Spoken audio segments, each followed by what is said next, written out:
Okay, girlies, let's talk about it. You're feeling the weight of other people's opinions.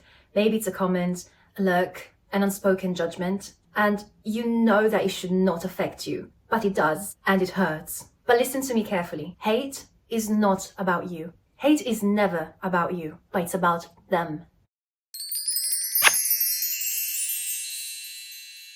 Hi girlies, my name is Megan and I'm your online big sis. And today we're gonna talk about hate and how to deal with it. As always, if you like the video, subscribe and like. And why don't you leave a comment? I would be more than happy to listen to your story.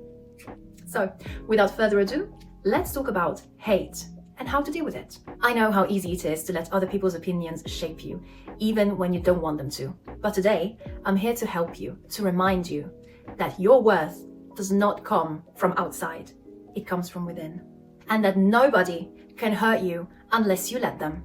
Hating something or someone is a completely normal, strong human emotion. Sometimes you hate something or dislike somebody for no reason at all. It can be anything about them. It can be their behavior or the look. Sometimes it's literally just a vibe. Or some other times, you can't even put your finger on it. But that's fine, it's normal. And you don't necessarily act on it, but still you experience it. So if you can feel that way towards somebody who you don't necessarily know, it's not so shocking thinking that somebody else can feel the same way about you. And that's fine. You have to realize that you don't control how other people perceive you or feel about you. That is an illusion. Sure, you can control to a certain extent how others will perceive you, but ultimately you have no power in what their opinion of you is. Some people will love you, some people will hate you, some people won't even care at all.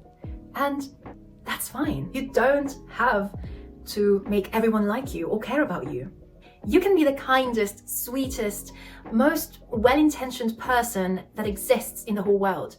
And some people can still find a fault or dislike you for no reason. Here's what's not fine though. Letting hate change the way you feel about yourself. Because listen to me, love, other people's judgment, that has zero power over you unless you give it to them. What kind of power am I talking about? The power of letting other people's opinions shape and form your own opinion about yourself, how you feel about yourself and how you behave. That is a big power you're giving away. Think about it. When was the last time somebody made a comment about you? What did you do? Did you feel embarrassed or ashamed even? Did you decide that the thing that you did or the way that you looked that day had anything to say about your value as a person?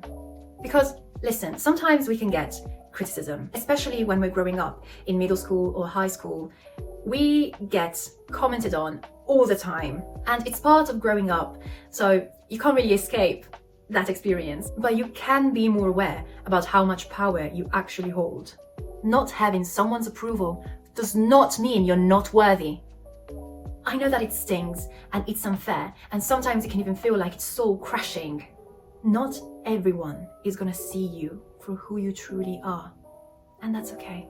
They're not meant to. The people who are meant to be with you for who you truly are will come eventually. Maybe they are already in your life.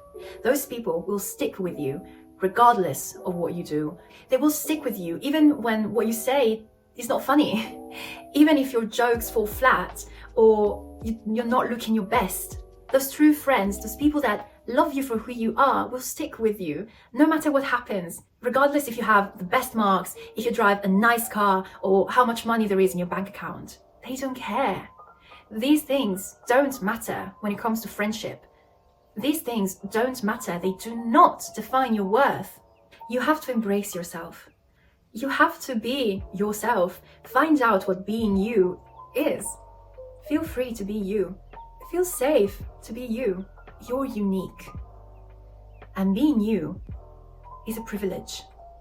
No one is like you. That doesn't mean you shouldn't improve yourself, clearly. If you have the desire to, feel free to. But what I'm saying is, you don't have to act like someone else just to gain someone else's approval. You're not doing that to make other people happy. You're doing that because you want to feel worthy. You want to feel like you belong. You want to feel like who you are is valid. But if you keep pretending to be someone you're not, whose life are you living? Hate is a choice. And you, my darling, you have a choice too. You can choose to not let it shape you. You can choose to walk away from people, situations, or places that drain your light. You can choose not to carry their judgment like it belongs to you. The world we live in, it thrives on negativity. Gossip, drama, tearing people down. They make money. It's a game. The more you play it, the more it eats at you. But here's the thing. You don't have to play it.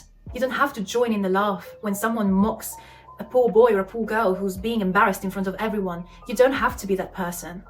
You don't have to pick on bad habits like criticizing yourself and seeing yourself as ugly because your friends do. You don't even have to laugh to a joke that makes you uncomfortable. You don't have to do that if it's not you. There's an old story about a grandfather teaching his grandson about life. He tells him, inside every person, there's two wolves fighting. One is full of anger, resentment, jealousy, hate, and the other is full of kindness, joy, love, and peace. The boy asks, which wolf wins? And the grandfather says, the one you feed. Hate, whether it's directed at you or others, it's a hungry thing. The more you give it, the bigger it grows. But if you start feeding the things that uplift you, self-love, self-respect, forgiveness, it starves negativity. And eventually, it stops having power over you. You can choose to move differently. You can be kind in a world that loves to tear people down. You don't have to become bitter to survive. You just have to become strong. Being strong means knowing yourself and choosing to stand by your values, especially in situations where your morals are challenged. Being strong means choosing to be kind without expecting kindness back. Being strong means being kind for kindness' sake. Being strong means having the courage to heal yourself.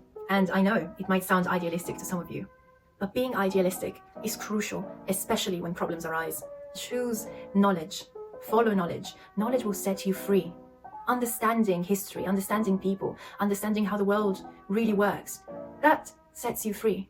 Find your own truth and stand by it. I know it's hard. I know the world can be harsh. But you are stronger than what you think. And you are so worthy of love, especially from yourself. I believe in you.